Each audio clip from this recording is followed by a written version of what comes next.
Gemma Collins would whip John into shape. Yeah. Is Gemma married? I don't know. Got a message for Gemma? Gemma, 2 pie, 1 mash, extra liquor. See you on the island. Bosh.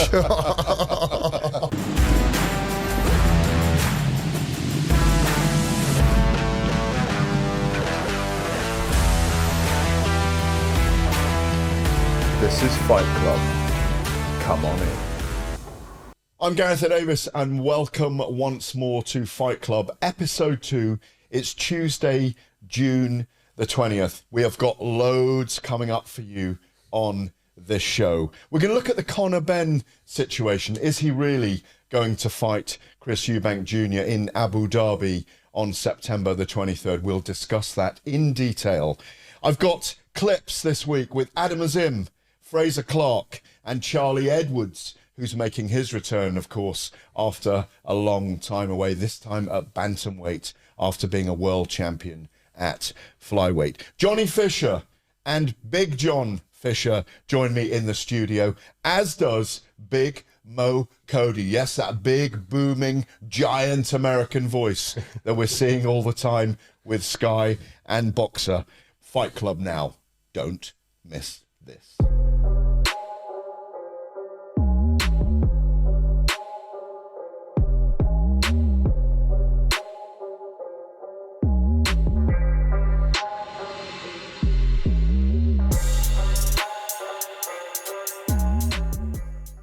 Okay, let me welcome in Big Mo Cody, or Cody Momarts. Bingo. You're not known as Cody Perfect pronunciation on the first try. Hence the nickname. That's why. Yeah, no, I'm not known as Cody Momarts. I went with a nickname just because it's simpler. I didn't want people trying to figure out my crossword puzzle of a last name, so I was like, 2 syllables, Big Mo, 5 letters. It's easy, it's simple, people can remember it. Well, let's start as we mean to go on, Big Mo. Yes, let's have a little celebration. It's a muggy Tuesday, but cheers. You know we love a bit of tequila on Fight Club. Absolutely. Cheers. An American in England, but we're drinking tequila. You might need another one in a minute. You downed the whole thing there. You're meant to sip tequila. Do you know that? Oh, my bad. I thought this was Fight Club. I thought we were taking shots. That's fine. You can have another shot in the next segment. That's no problem. Pace me, Gareth, please. Look, you're a giant personality. What are you doing in ring announcing, first of all? You're 27 years old. You've got a brilliant voice. Thank you. You've got great presence about you. I've not noticed a single mistake yet in all your announcing, which is what we actually notice. How did you come to do this? Yeah, it's kind of a long, semi-long story. I'll give you the Reader's Digest version. But I was an American football player in college for 5 years. Used to be way bigger than I am now, hence the nickname Big Mo. So what are you now? I'm 6'7", about 220 pounds. And what were you then? Biggest I ever was 320, so I've lost about 100 So you were pounds. just a big, round, white dude, about 6'7". I was big guy, played offensive line, tackle guard, so we were the big dudes up front. Tackle guard, so that you're stopping the guys advancing on the quarterback, yeah? Yes, offensive line, so my job was to protect the quarterback and help move the ball down the field. Yeah. Do you ever get to run with the ball? No, never had that Really? luxury. Never got to touch the ball. I was a big kid my whole life, big frame. So at the... Rugby? Never played rugby. No, I love rugby. I think you'd have been terrific at rugby. Love rugby. It's one of my favorite. And growing up, I loved watching the All Blacks play. I was actually talking to Joseph Parker about that because he and I have a cool connection through his Polynesian heritage. I introduced him by his Polynesian name a while back, and that did. Can you do it now? Can you remember it? Lupe Soliai La'auli Mai Latoa. Yes. We should get up and do the hacker, actually. I don't know it that well. Have you not seen the viral clip when Tyson Fury and his cousin tried to do the hacker with Joseph Parker? It was a little, It was a little off. A little off. It's okay. It was like one of the worst hackers ever, but they came really. It's a difficult really language. It's a difficult language. So I was playing American football. Pursued my master's degree in business, and I was always a very comfortable public speaker. I always enjoyed it. And for a long time, I always wanted to work in entertainment, but I thought I was going to go the route of an agent or a manager because of my business background. But I remember I was with one of my friends, and we had met this guy who worked in entertainment, and I had a friend of mine who wanted to be a stand-up comic, but he was kind of nervous to get on stage. He didn't, he was like, what did my mom think? It's this dumb job, whatever. And I remember the guy goes, well, someone's got to do it. And that shifted my whole perspective of pursuing that. I was like, well, what if I pursued this? So at that point I was like, all right, well, I work a full-time job. I help start a company. So let me find something. It's in social media, isn't it? Yeah, I work in tech. It's called Sports Thread. It's a social media platform for athletes, and I do that kind of part of my time as well. And I was like, well, let me find something to where I can work in entertainment. I can find a lane for myself. I can grow a brand. And I had a friend of mine that said, hey, you should try sports commentary, because that's a common transition when you get done playing. But I was so burnt out of football and basketball. I was like, you know what? Not for me. But I loved combat sports. I was a huge fan of MMA at the time, a rising fan in boxing, still learning the industry. So I'm never afraid to get told no. So I picked up the phone, called different promoters locally in my area, became a color commentator for a local promotion in Colorado. And I remember seeing the ring announcer. I was like, that's more my speed. I think I can do that. So I hammered that promoter. I was like, let me try. And eventually they let me try. And I fell in love with it. I was terrible when I started looking back. Biggest blooper so far then? Just honestly, like, not too many big bloopers. It's just in the beginning, I couldn't really figure out what my voice was. I was screaming and I was shouting more than I was announcing. Yeah. But a lot of coaches, a lot of managers who had been in the industry for a long time, they were like, you got something though. I can hear it a little bit. So I was like, all right, let me just stick with it. Develop my own branded myself as Big Mo. I used to wear sunglasses in the ring, and I went viral on the internet. I started utilizing social media and TikTok, and I blew up, and I announced my friend's wedding, and that went viral, and I did a couple big fights here and there. And then that grew and grew. And then I did the Hafthor Bjornsson versus Eddie Hall fight in Dubai. That was like my first international show. And that's where Boxer and Sky saw me. And now I'm doing Fight Club with Gareth A. Davies. Well, listen, I'm very impressed with you. Thank you. Your presence, as I said, your presence when you do it, obviously you're a huge man. If someone came along and said, we want you to have a little Misfits fight against David Diamante, would you do it or not? I mean, I think we're definitely in different weight divisions. Yeah. What would you do? Would you knock him the fuck out or not? I'm a lover, not a fighter. No, if I was put in a ring with someone, I would obviously try to win. But what's interesting is I actually don't have many connections with the other announcers. This career... Well, that's a reason to get you and... I'm playing here, of course, but maybe that's a reason to get you and Diamante in the ring. Who knows? Maybe... The ring announcer tournament. The ring announcer... Ooh, that'd be Thomas Tuchel. You see, the tough thing is, though, is that, I mean, I feel like I'm a little fresher and a little... I'm definitely Go on, younger. the trash talk's beginning. No, it's not trash talk. It's not trash talking. Listen, I love all those announcers. I think that they... pave the way for what I'm doing now. And I think that was the interesting thing about growing this career is what I figured out very early on, and I'm a very OCD person. And the first thing I did when I started this career was, if I'm going to do this, I want to be the best at it. And I have no shame in saying that. I want to be the best announcer. And so what I did is after 45 years of Mr. Buffer doing it. Hey, I've got a good head start. Have you taken any... Well, the amazing thing is the American voice seems to work better. Yes. Ladies and gentlemen, in the blue corner, I mean, we do have British ring announcers. Mike Goodall, who you'll know, does the Ringcraft, used to do it. Mm-hmm. But there was even a twang when he did it. Jimmy Lennon Jr. and his father, obviously. Bruce and Michael Buffer. Yep. David Diamante. Yourself, American accents. And that's what blew my mind, because when Sky... Why is that, do you think? So it's interesting that you say that, because when Sky hired me, and obviously I was very thankful for the job, but I was like, why would UK television want an American? It just didn't make sense to me. Mm-hmm. What they said to me was, one, there's definitely a handful of announcers that kind of stand out, and that's obviously something that they wanted, and I'm one of those people. But they said that the American accent is viewed as a more international accent. That blew my mind, because coming from America, I would think that the British accent would feel more international and feel more. It does when you go there as a Brit with this voice. Exactly. But I think there's a glitz and a glamour to Las Vegas, New York, big fights in America, the mecca of fight nights. I think things have swung a little bit, and it's now, you know, stadium fights in the UK and all of those kind of things. A lot more Americans and international fighters coming here. But I do think within boxing, I think the American voice does bring glamour with it. Have you taken any advice from the big buffers or not? So I've never met them. I haven't met any of these announcers. What's interesting is what I was saying is when I started, I charted everything out. And I made a giant spreadsheet. This is the business side of me. This is the OCD bit. Huge.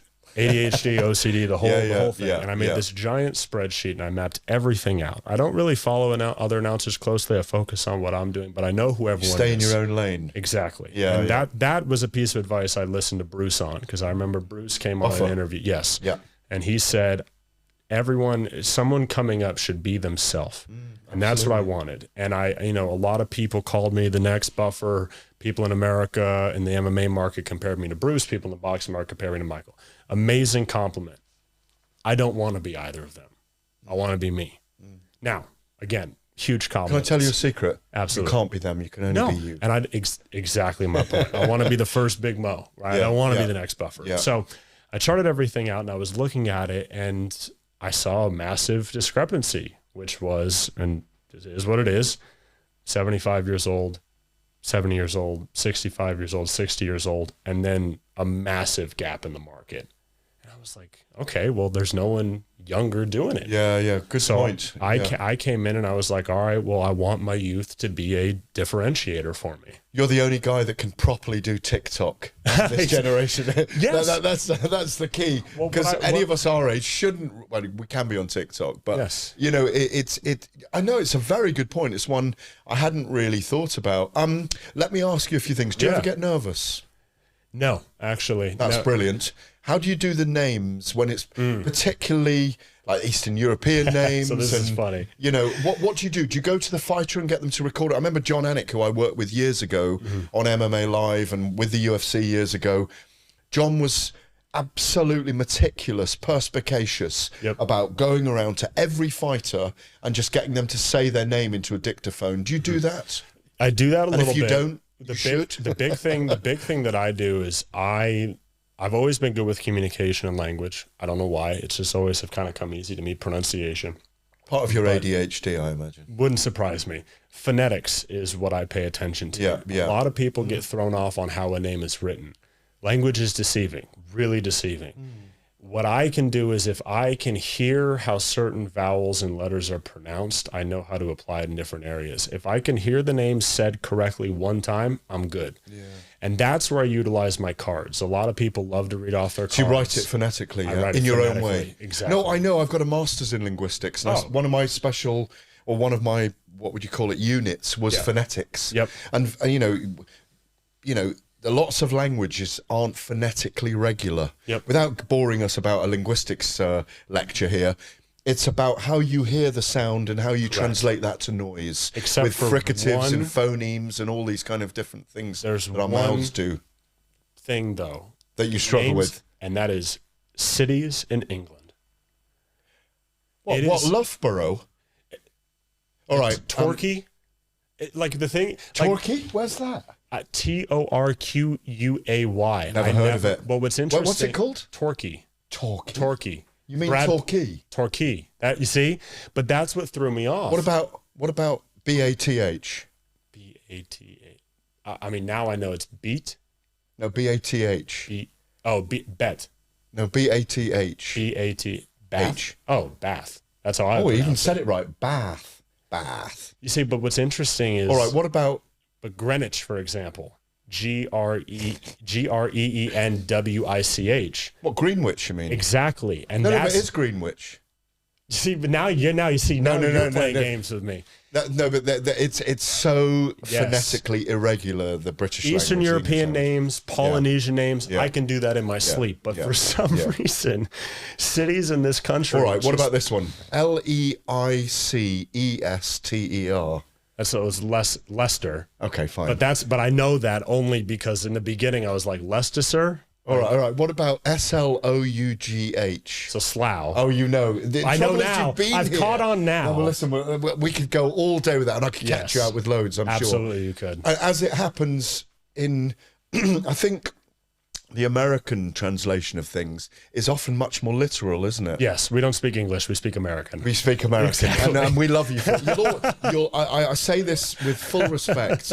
You'll always be our scruffy cousins. I'll take it. You know, but we love you for that. I've probably been getting away with that for 25 years traveling to America, but this is part of the beauty of the British and American relationship with boxing as well, that there's actually a mutual love and respect. The American culture loves the Brits. Yes. I'll never forget how much Americans talk about the Hatton Wonderland when Ricky fought in Vegas against Mayweather.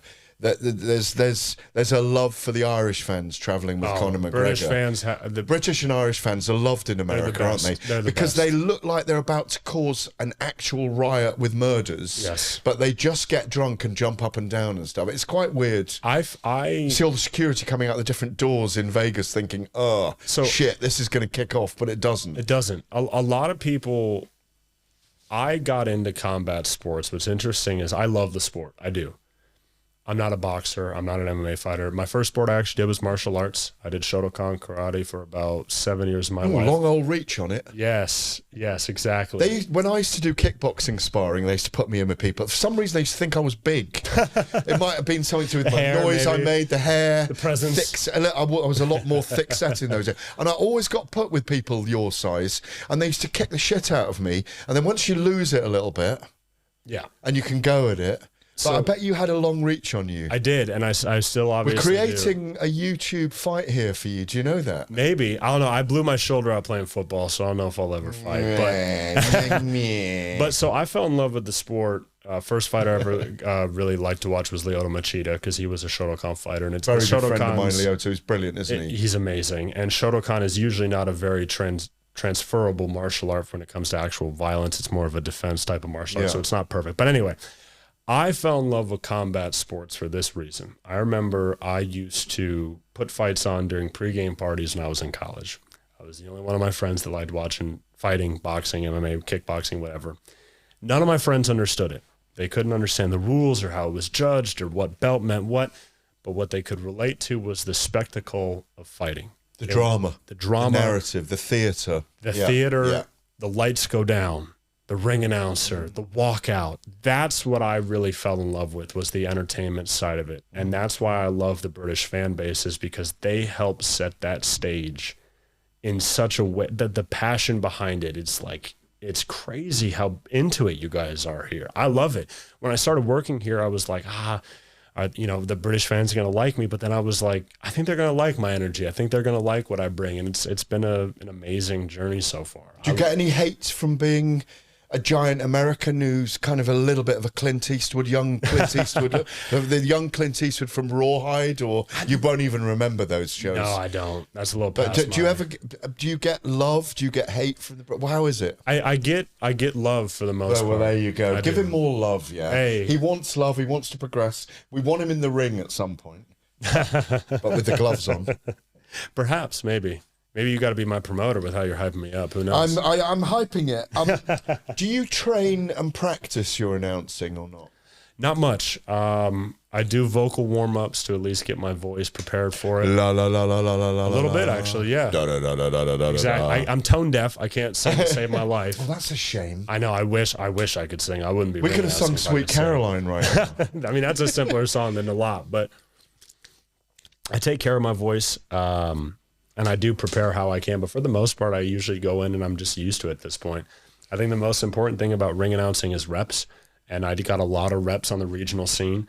That's how I prepared myself for big venues, is I'm big into affirmation and visualization. Yeah. And I would announce the same way in front of 100 people that I announced in front of Shields Marshall that had 20,000 people. And I remember I had promoters that told me to tone it down. They told me, hey, I don't know where you think you are, blah, blah, blah. And I go, listen, mentally, I'm not here. I would be in front of 100 people, but I would imagine and I would visualize that I'm in front of 20,000 people. And that helped me a lot for when I got to that stage. And that's why I don't really feel nervous, is I've already been there mentally. Well, the biggest credit I can give you is, I've worked many events already with you. What, you've been doing it 2.5, 3 years now over here? 2 years? Here, I've been at it less than a year. It's less than a year. Yeah. Well, of course, Boxer hasn't been going more than, Yeah. I want to say 2 years nearly. Yeah, my first show was about 10 months ago, 11 months ago, Chris Bone Smith, Isaac Well, Chamberlain. I have not recalled a single error or even slither of a fault. And also, I always say to you when I'm down working for TalkSport, whoever it is, make it sing, Make it baby. sing. And you've got used to that now, haven't Yes. you? David Diamante waits for that as well. He's always looking for that moment. I've been very good friends with Bruce Buffer over the years, having worked on the UFC, and also Michael. Yep. They're absolute legends. The biggest thing I can say is, it's a bit like when you see the referee too much during a fight. You don't want to. You want the fight. You want the third man in the ring to almost be invisible so the fight takes place. And it's, I think, a credit to you that your whole raison d'etre is, it's not about you, it's about your craft. Yes. And that's come across very strongly. We're going to go to break now. We're going to pour another tequila. Yes. We're going to start talking about a bit of news in boxing. We're going to talk Conor Benn with Big Mo Cody.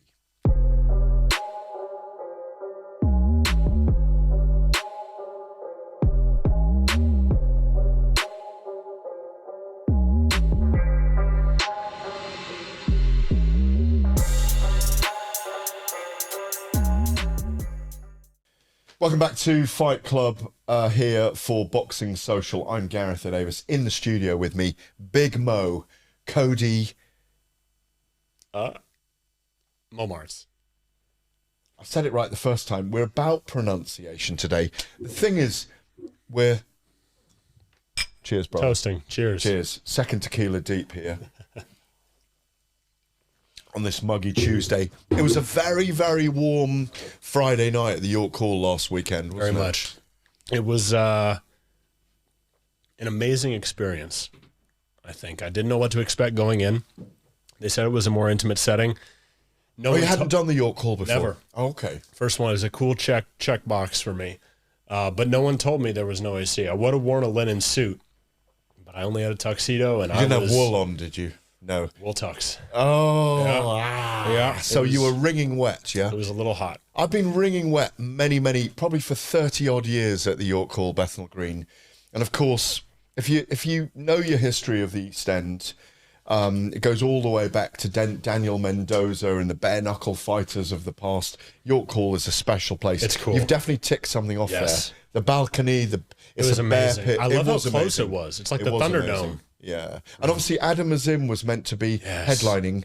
Let's have a little look. I had chatted to Adam Azim out the back. He'd hurt his knuckles. He had an infection in his knuckles. Here's what he had to tell me. Here he is.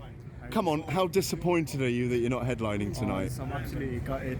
It's unfortunate that I can't fight because of an injury on my hand and a hand infection. But Can you show us? It's this one here. Yeah, it doesn't look pretty. Yeah, it's that one. So, It doesn't look pretty. everything happens for a reason. Yeah, what happened? Did you cut it or something? Or So last week I sparred. I must have cut it in between, and then obviously on Friday it just blew up. And it's unfortunate that the infection just happened last week. So I'm really gutted, but everything happens for a reason. do you get really upset when you can't fight? Yeah, I was actually going to cry. Because Yeah. I really wanted to fight. I wanted to put on a performance. Training camp was absolutely amazing. I mean, can't even get even more better like that because I really wanted to put on the show.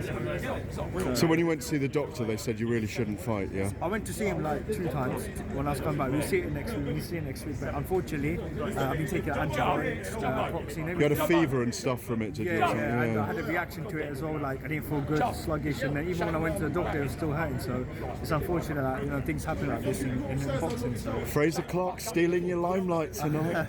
he's gonna smash it. I think he's absolutely gonna smash it. He's gonna get the knockout victory.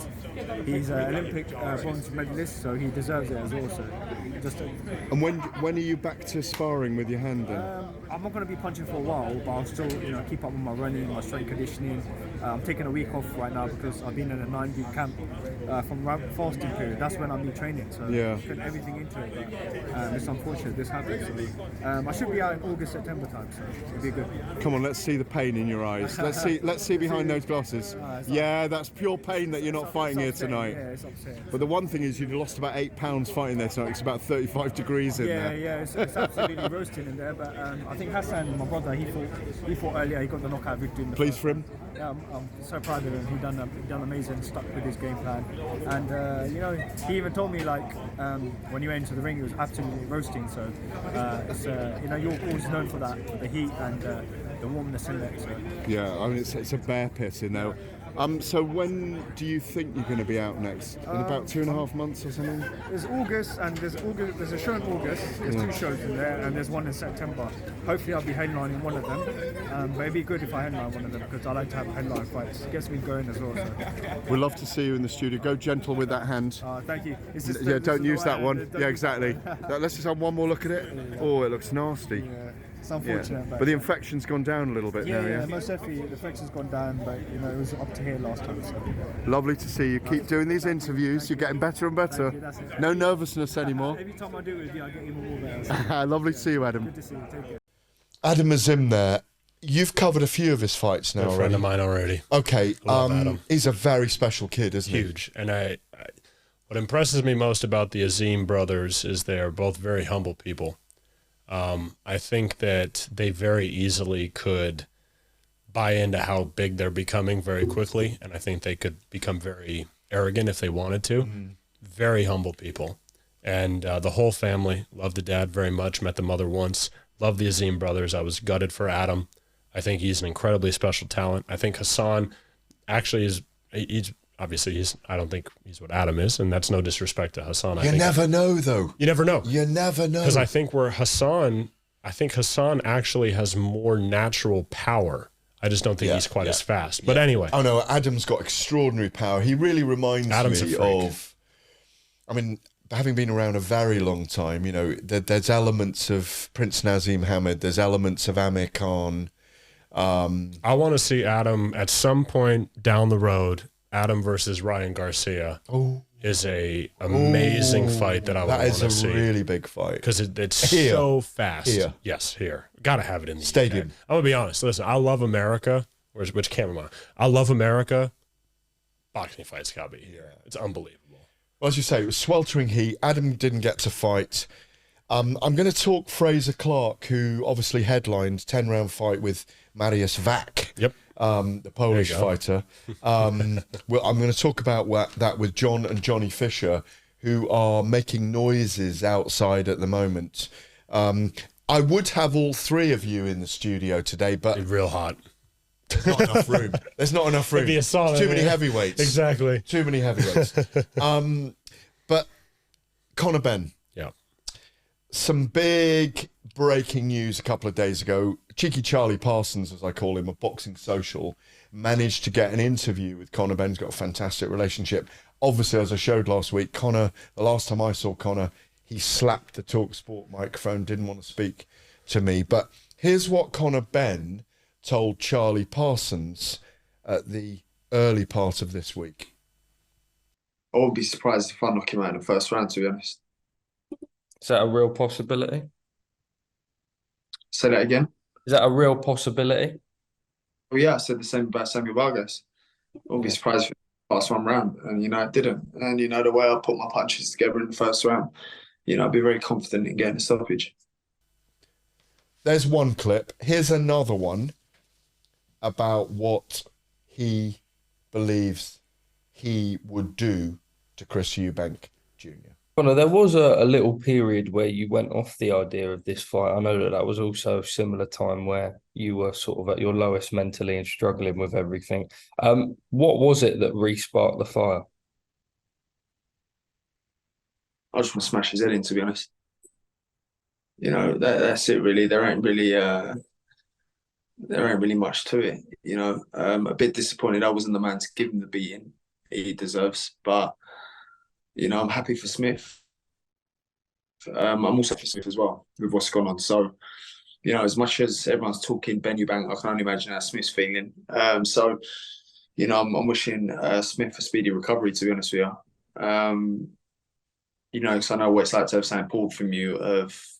You know, I know what it's like. So, you know, I wish him a speedy recovery. But, you know, it's bittersweet seeing Smith do what he done to him. You know, I was perfectly capable of doing exactly the same thing. You know, so, and I will do exactly the same thing. But listen, I'd like it at Wembley. Do you know what I mean? But, you know, until this is resolved, which should be very soon, it took a couple of weeks. You know, so, you know, getting the all clear.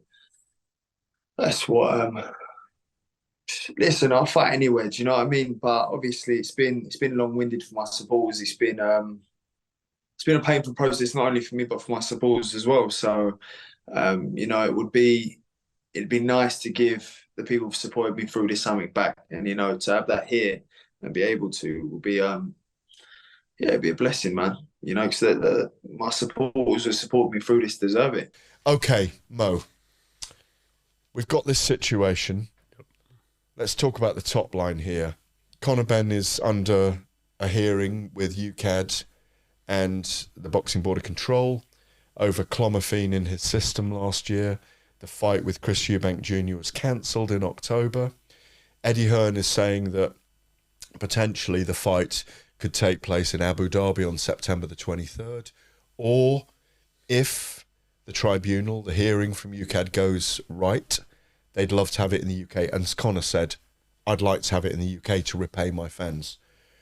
Are they right going ahead and pushing for this fight before his hearing's over? In my view, the hearing needs to be done before they even make any of these moves. So I want to start off by saying that I was certainly one of the people that wanted to see Conor Benn versus Chris Eubank Jr. Even coming from America, I understand that the rivalry is more domestic, but the rivalry between Ben and Eubank. But it's historic. It's historic. Yeah, it's historic. I wanted to see it. I was the same as everyone else. Two of the most brutal fights we've ever seen with their fathers. Absolutely. Sold out the O2 quick. All of that buildup is fantastic. I watched all the buildup going up to it. But I have kind of an interesting perspective because I come from another sport where drug testing is very common. Played American football. Yeah. Very strict drug testing by the NCAA. Very dangerous. Yes. Brain diseases, all those kind of things. Brain injuries. Same setup. CTE. Yes. All those things that have come and been exposed. Yes. And for that reason, I don't want the fight to go ahead now for that reason, in the sense that I believe in strict liability. And to be honest, it's not a Conor Benn thing. It's not a Matchroom thing. It's not an Eddie thing. I've never worked with them. I have no connection to them in any way. I'm one or two connections away from them, but I have no connection to them. So it's not them. My thing Nor are you is, politicizing against them. Absolutely not. Yeah. How I look at this is that if we have a standard in place for drug testing, if we start blurring the line of a standard, then what's the point in having a standard? Absolutely. It's throwing the testing system under the bus. And this is the key. Whether you believe this or not, whether you want to watch this fight or not, we all want to see this fight. This is an inherently dangerous sport. You can be legally killed in the ring when you sign the contract. What we can't do is throw the entire testing system under the bus. Conor may be innocent. Conor may be guilty. He may have inadvertently taken something. But in order to clear that process, there needs to be a hearing. And I saw it's absolutely clear, isn't it? Look, if Chris Eubank wants to fight Conor Benn, I totally understand. That's not what I'm saying. What I'm getting at is it sets a precedent, and that's what I'm worried about, is when you start to allow certain people to compete without going through whatever channel they have to. And I don't work in drug testing. I don't know what those channels are, but I know that there is a channel to get your name cleared or to get approved or whatever. If we start to blur those lines, then it sets a precedent for it to happen more. In my opinion, the importance of having drug testing, it is a line. You had a banned substance in your body, you are suspended. Now, what a lot of people don't understand is the suspension doesn't only serve as a punishment. I'm not looking at it as a punishment. I'm also looking at a suspension. It's a deterrent and a protection for the other person. Yeah, absolutely. In American football, when someone takes a banned substance, it's different than baseball. It's different than these other sports. In a contact or a collision sport, when you get suspended, it's not just a punishment for the person that did the wrongdoing. It's also a form of protection. Think about when someone gets knocked out. They're not suspended out of punishment. They're suspended out of protection so you don't go back in the ring and get hit again. With drug testing with a drug, or in this case, it was technically a masking agent that alerted them of potential. Well, masking agent is a viewpoint. No, but that's a viewpoint. Right. Because, you know, there is clomiphene. There's proven evidence of clomiphene in eggs. Yep. There is the masking agent element. Just to be clear, true. People are surmising a dose of testosterone and then a masking agent afterwards. We don't know. Right. We don't know. And my whole point I just want to be clear on that. Because I don't have a relationship with these people at the moment. Tony Sims, who I've known for 30 years, I don't have a relationship at the moment. Because I've been asked my view so many times over the last 9 months. And my view is clear. Yep. Do the tribunal. Yeah. Do the hearing. Because you cannot have the veracity of a testing system questioned by, but I'm just innocent. Right. You can't do that.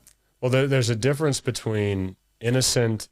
You see, innocence is kind of this buzzword that people want. No, but innocent is fine, but prove it. Right. Or do the utmost to prove it. Don't say they've got it in for me. That's where I disagree with Conor. Right. Listen, I think he's phenomenal as a person. I love his openness, his emotional take on things. You know, I've got so much time for the entire family. But you cannot just say someone's got it in for me. In the NCAA, when I played football, it was very clear what was banned and what was not. And we had a system that was done by third party where if I wanted to take a pre-workout or if I wanted to take a protein or whatever, I could submit it to that agency and they could tell me. Now, here's what people don't understand. They didn't tell me if it was okay or not okay. What they told you is if you take this, you are at an increased chance of what we call, it's called pissing hot. And that's what we call in the football community. You piss hot when you have a banned substance. They wouldn't tell you yes or no because people have different levels of different things. Is there a lot of cheating going on in it? I think that there's more than people want to give it credit.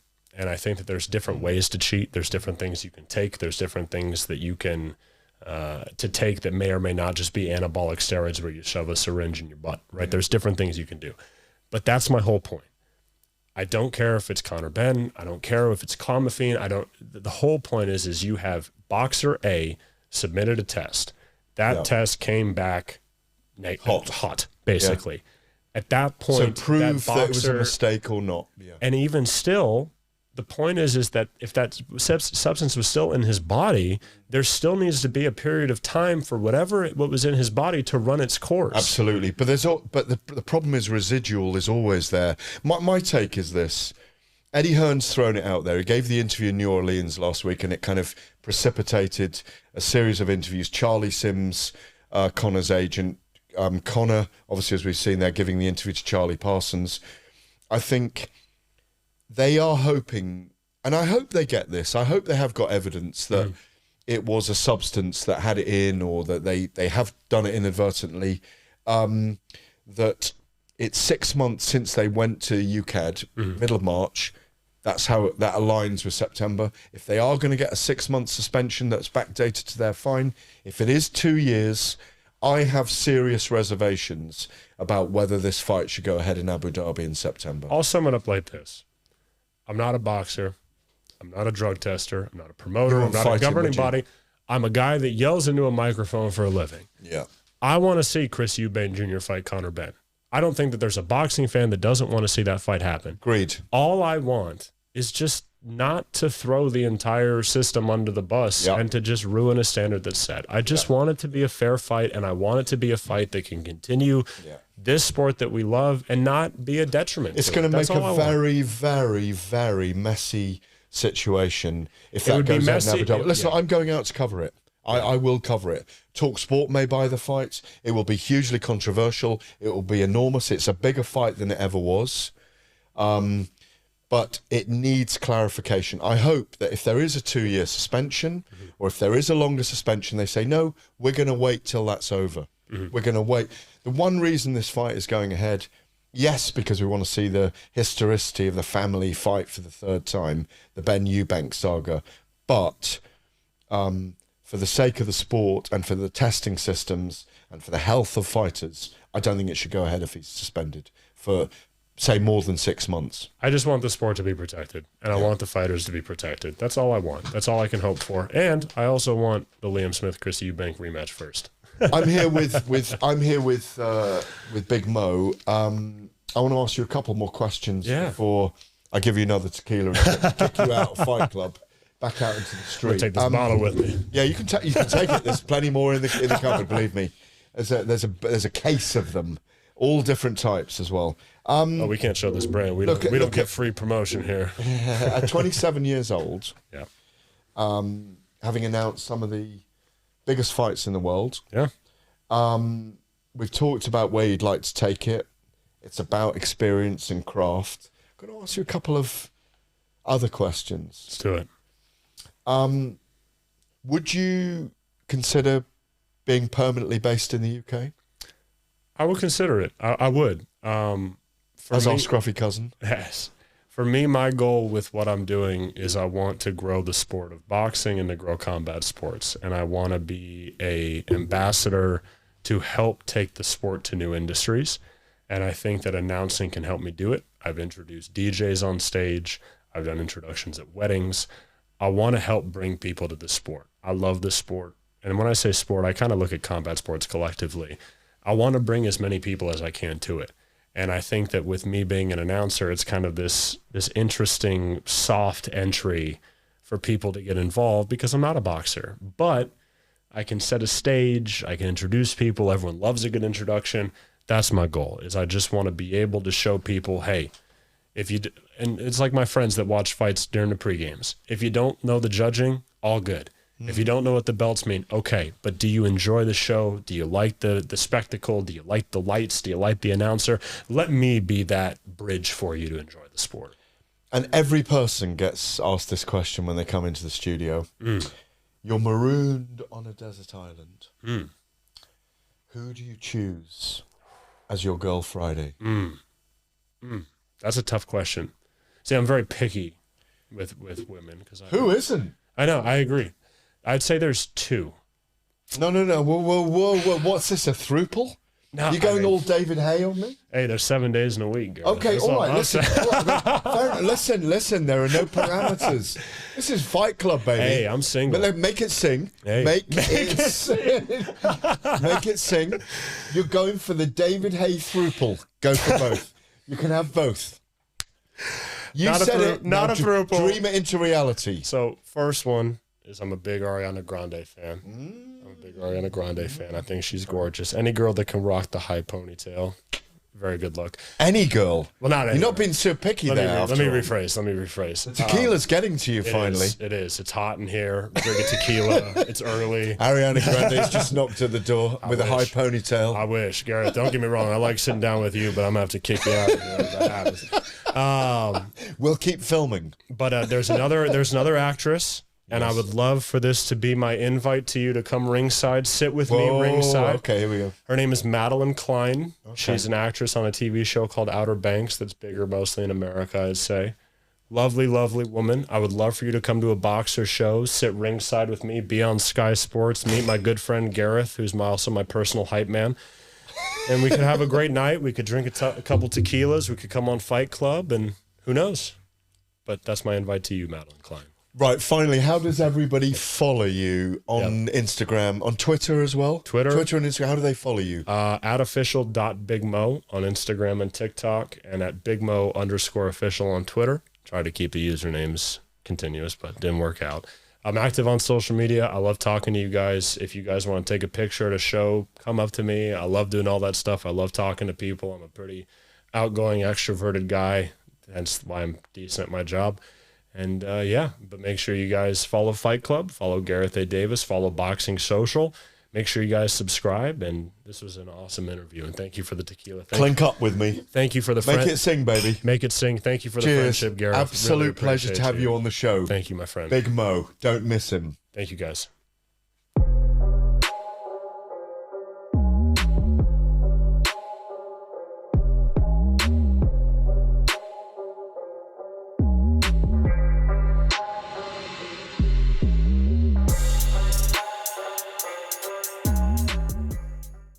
Welcome back to Fight Club here for Boxing Social. It's got warmer in the studio. It's got bigger. We had Big Mo in the studio, 6'6". We got two more giants in the studio with me now. It's a heavyweight show. I'm joined by John Fisher. Hello, Gareth. Thanks for having me. Pleasure. And Johnny Fisher. Thank you, the Gad. I'm feeling good. How are you? Very good. Well, just have a look at this first of all. I joined them. They invited me to their home. Big John invited me to their home for the Chinese meal, the legendary viral Chinese meal a couple of weeks ago. Just take a little look at this when we went to pick up the Chinese meal. Time to collect the Chinese, and leading the pack was the wrongful ball, closely followed by Big John, who would be at the front if he could walk any faster. Then we have Joe the Pug Pugh, who'd come along for the ride, followed by Spencer Oliver, and of course, Gareth A. Davies. Gareth was an enigma. He mixed class and elegance with rock and roll. For example, he only drinks tequila, but he always sips it. He drives a Jag, but always in a slow lane. He was living the high life and taking his time with it. And the high life had led him here, about to pick up a Chinese with Big John and Spencer Oliver. I'm going to start with father rather than son. I know you're the fighter, but he begat you, if I can put it that way. Yeah? Of course. It was such fun to come to your house. You have, I think, 250,000 followers now on Instagram. I wasn't, got to be honest, I wasn't following you before I came round to the house. You are so busy on social media, but you're also busy on social media, but you give advice, you're kind to people who are rude to you. You're living it, aren't you? Listen, I've worked hard all my life. Right, 4 o'clock in the morning, 3 o'clock in the morning. Is this the cheese, yeah? Yeah, with cheese, with my dad, God rest his soul, with my uncle, God rest his soul. Family business, through and through. Had a lot of knocks, a lot of ups and downs. I'm finally being able now to do things that are more enjoyable, to pay my mortgage so my kids can eat. That's all it is. We know we're not earning fortunes, but we're earning a living. And we're doing it by meeting good people, getting, to meet yourself, for one. We had a bit of fun that night. I got you on the tequilas that night, we had a great night. We had a great night. If anyone hasn't seen it, the episode with Gareth It was brilliant. and Spencer, probably one of the best, one of the most we enjoyed doing. Most The entertaining. next time I come round now, I'm having those chicken balls. Yeah. Chicken balls. Yeah. You haven't seen that clip You yet. didn't even get the prawns either. We had a lot. Spencer. I love the way that Henry, your son, and is it Henry and William. and William, and also who's the cameraman? Ollie Was or it Ben. Ollie or Ben? Ben? It was Was it Ben. blonde? Yeah, I love the way that they really put some work into it. Yeah. They really made it like a Guy Ritchie movie, It is, didn't yeah. they? Good editing process. Henry does the editing and he's very good at that. Sometimes he's too good. You ask me to do something for you. takes I'm ages. busy. Leave me alone. I'm busy. He's got a little bit of an edge about him, but he is very good at what he does. You've got children ranging from mid-20s to little Hetty, who's gorgeous, isn't she? Sometimes. That's 50. Well, she's 15. 15, yeah. Yeah. You've got 4 kids. They're all brilliant. They've all got their own thing going on. I met your wife, Charlotte. She's gorgeous. You open your home up to the Chinese meal. You're a very open person, John. You're just being you on all those videos. You give advice to youngsters who are doing their GCSEs. You're just you're living your life in your 50s. I'm 50 in about 2 months. Okay. So, yeah. Right, we're the same generation. Yeah. We talked about this the other day because I've been urging you to lose weight. Yeah, and I am going to. It's one of the things that people weirdly go at a lot is your size. Well, as I said earlier, I've been fit. I used to look like Johnny when I was his Yeah. age. Yeah. Used to box, not professionally, but amateur. I've been super fit and I've been fat. And I've got to say, being fat is better than being super fit. But it's Why? not. Why? Just, you can live your life. You can be yourself. You can enjoy life. But there's a but there as well. But I know being super fit is the healthier way. So I've got to find a balance between the two, and hopefully I'm going to find that balance. You're like the laughing Buddha. Do you know the laughing Buddha? Yeah. You're like the laughing Buddha for me. He's bigger because he's content and he's not insecure about himself. And I love the way you deal with the trolls on Instagram who always say, oh, you're going to die of a heart attack, you're going to do this, that and the other. Have you got diabetes? Do you deal with them with love? Listen, I'm overweight, I know that, and there's no excuse for being overweight. I'm overweight because I choose to be overweight. Some people can't help them being overweight with illnesses and one thing and another. I do have regular checkups. My heart is fine. I've got no diabetes. I make sure I have regular checkups to keep myself fit and healthy. So when these people have a go at me, I'll give it back to them a little bit subtly, put them on my story, and 9 times out of 10 they end up being your friend. You get the odd one that's quite hurtful, but it's all part of the journey. But sometimes the more dangerous thing is, yes, we know you've got to lose a bit of weight. We know that. You're never going to be stick thin. But the more dangerous thing is when you're a thin person and you can't see it from the outside. And then that's just as dangerous. I learned absolutely. Yeah. I learnt this. I had a consultation with Miller and Everton at Harley Street, and they said my fat is good because it's outside of my body. He said you can be fit, you can be thin, and your fat be inside. I'd like to see you a little thinner. I said that to you when I came I'm going to be a little thinner. As long as you're exercising. Yeah, I'll swim, I'll walk. I'm going to be a little bit thinner, but I'm not going to put myself under pressure with time scales. I'm going to do it. It's just little changes. That's all it is. But you go back to like giving people advice. I'm nobody to give anybody advice to, but I can give advice. I've brought up 4 children. Touch wood, they're all doing quite well. So it might be the right way, it might be the wrong way, but I can only say it as I've done it, and with my wife, of course. Johnny. Yes. You've been out you're on tour now a lot. I've seen you at Twickenham recently. I've seen you at the rugby guys love you. Yeah. I've seen you out in Magaluf. Yeah, we all love our rugby. I'm in a big rugby. I was a rugby player myself. I love rugby. Yeah, I was a chirpy little scrum half, getting knocked about by big guys like you. But you never show it. No. You never show it. You're the toughest ones. It's a great sport in that way. Yeah. It's a great sport. Yeah. You've both been out in Magaluf, where you were obviously guest of honour. You've got all these places you go now. You're on tour. I've seen you at different rugby clubs. Yeah. Are you pleased for Dad that weirdly, almost through you, Dad's found another strain to his career? Oh, it's brilliant. It's brilliant. It's like me and my brothers all went out there as well. It's just it's a bit surreal to go to Magaluf with your dad, and like I remember and going he's there. The celebrity. Yeah, I went there 4 years ago with my mates, and I didn't think I'd be back 4 years later. Not only with my dad, but my trainer was out there, Mark Tibbs, Sonny Cannon. We've all got a little group. El Brook was out there. We had about 15, 20 of us out there, and it's all because Big John is a social media star now. What do you make of that? Are you proud of Dad? Because I'm going to ask him about you, but are you proud of Dad? It's not like I'm proud or we're proud of each other. It's not about that. It's just it's good. It's enjoyable. It's not about thinking, oh, this is great. It's an enjoyable thing. Spending time with your sons, doing things like that. It's just enjoyment. It's not work, is it? No, it doesn't feel like even though it's work. As I said to you, Gareth, I've worked hard all my life. I still work hard. Yeah. Still do other things.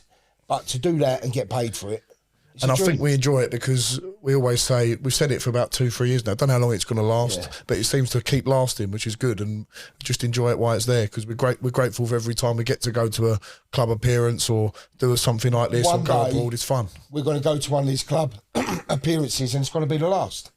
So we enjoy it, you know. It's just fun. It's surreal. It feels surreal. Yeah, I still find it funny when people come up and it's like they're meeting a god when they meet you, and I'm not saying that in a flash way. No, I know what you mean. Like, fame is a very weird thing. I have it myself. I've been doing boxing a long time. I'm not saying I have fame, but wherever I go, whether it's paddleboarding down in Southend where I was yesterday, or I'm in New York, or I'm at a fight event, or I'm cycling in Cambridge.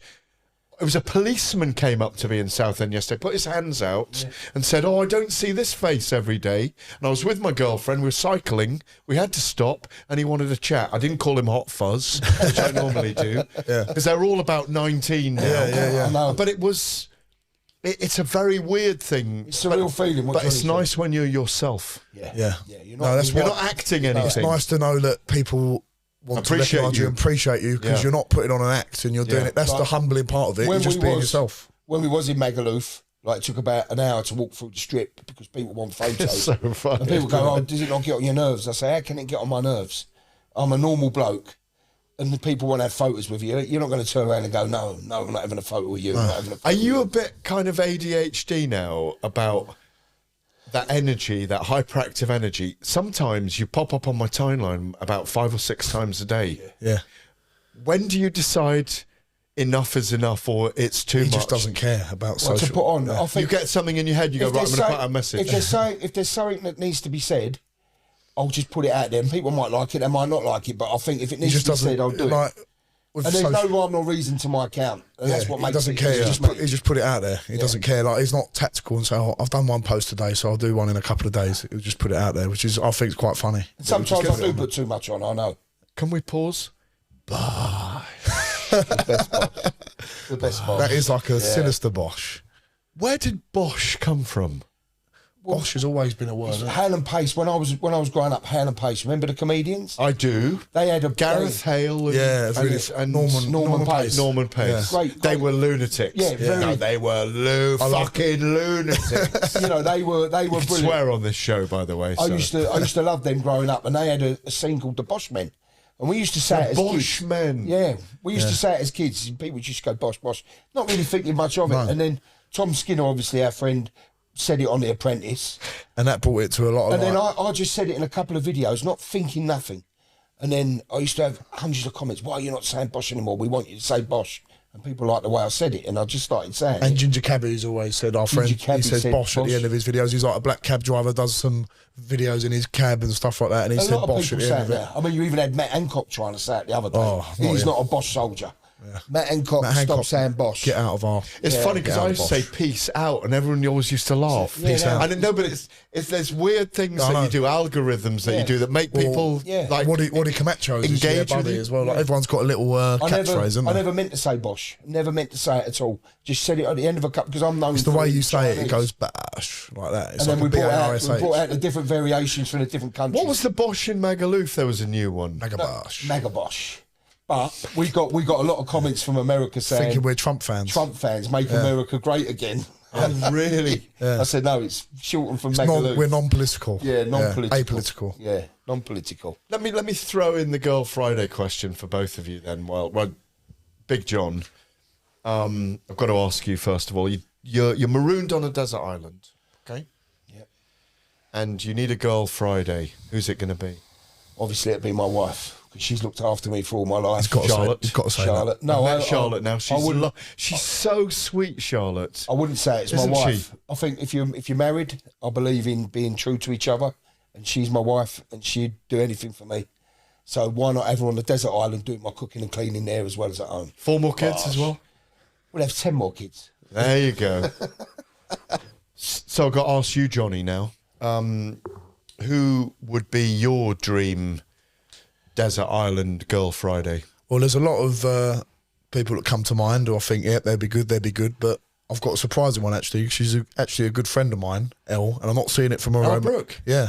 I'm not saying it What, from the her- OnlyFans star? Yeah. And boxer? and boxer and good friend of mine, and not in a romantic capacity, but I'm thinking from a practical capacity. I've seen how hard she trains, I see how hard she works, and she's got good qualities there. If I was stuck on a desert island and I needed to spear fish, or I needed to go and get some coconuts or something like that, or keep my training up, Elle Brooke, you'd be my Girl Friday. Yeah, but what about a bit of romance, bit of love interest? My love interest I like to keep to myself, and yeah. Who do you think? Gemma Collins. Yeah, Gemma Collins. You can say that one. That's one of my Is that love Big interests. Gem? Big Gem. She's gorgeous. I met her once. I told her I was a reporter. It was the worst thing I could have done because she ran a mile. She didn't realise I was what Yeah. I am. You know what? You know. Gemma Collins would whip Johnny into shape. Yeah, definitely. Whip. Yeah. Johnny. Take her to Robin's Pie Mash. There's one in Chelmsford, actually. In the arts. And Gemma? Is Gemma married? I don't know. I don't think Gemma? so. This clip's going to go viral. Yeah. You got a message for Gemma? Gemma. Let's Into have that camera there. Gemma. 2 pie, 1 mash, extra liquor. See you on the island. Extra liquor. Bosh. Dirty Gareth. Yeah. Dirty Gareth. Listen, this is Not an dirty after. Gareth. You said it. Oh, me. Yeah. Gareth's An putting it after into my hours, mind. yeah. You're So have putting you it always into my had a mind. little bit of a fancy for Gemma then? Big time, yeah. I've got I used to have a poster on my wall when she was like in the big time on. What about Only Way is Essex. Saffron from The Only Way is She Essex? cut one of your fights, didn't Saffron. Saffron. Oh, I know Saint-Pierre. Saffron. Yeah, I know Saint-Pierre, Saffron. yeah. She come to one of your fights. Yeah, she did. And she in the frame or not? She done a charity football match as well, didn't she? Yeah. She in the frame? Yeah, there's a few in the frame. Saffron, Gemma Collins. Who else was remember Rusty Lee from years Rusty ago? Lee. He used to be on. Rusty Lee. Rusty Lee. Do you remember No, Rusty she's Lee? far too old. Sharon Osbourne. John. Sharon Osbourne, Gareth. Show my age. John, stop it. I just banged my microphone there. Stop it. You're putting me up for Sharon great. Osbourne. Yeah, Sharon Osbourne as well. Sharon, where's my credit card? What about Olive from On the Buses? Yeah, Olive from On the Buses. No, hang on. This is what you're calling Trying to boxing think. below the belt now. Stop. Just stop it. Right, you've won, was it 10 days ago? Yeah, Saturday. Yeah, about 9-10 days ago. You went to Magaluf the week after. The day after. What, you 7-0 now? 9-0. 9-0. Yeah. Let's talk a bit of boxing. Yeah. I spoke to Frazer Clarke last Friday night at the York Hall, where it was hotter than this studio. You've been to the venue. It's extraordinary. Yeah. It was so warm in there. I can imagine. Frazer gave himself a 7 out of 10. I spoke to him ringside straight after the fight with Marius Wack. Here's what he had to tell me. Here at the ringside, Frazer, I've just interviewed with TalkSport. You've been very harsh on yourself in some ways tonight. You said, I'm not prone over to come and just an honest heavyweight boxer. No, I'm not being hard on myself. Listen, I applaud myself and people will take from me what they want. But do I need to work on my defence and stop a few of them shots getting through? Absolutely. But if you go out in water and get wet, I was going to try and be a little bit more clever with it and work on it. No, I didn't get hurt once. I got balls in it. A lot of them were catching me hard shots. Yeah. But hand position, better feet, and I'll go away and work on that. And you agreed that you were smothering your work a little bit after letting your hands go tonight as well. It's a common thing in boxing. Yeah. I think you see it a lot of boxers. I'll tell you who's someone who's really good at it. Lower weight, Chocolito, really good distance. He's able to let shots go all the time. Today, the referee warned me so many times. My head was on him too much. Maybe to keep that distance a little bit more, you can find the shots. But I was giving a little arm shot or a little tap underneath. Something to improve on, definitely. But I'm not being harsh on myself. Yeah, Olympic medalist, but an honest man and a learning fighter. Did you enjoy it tonight? I loved it. I loved it.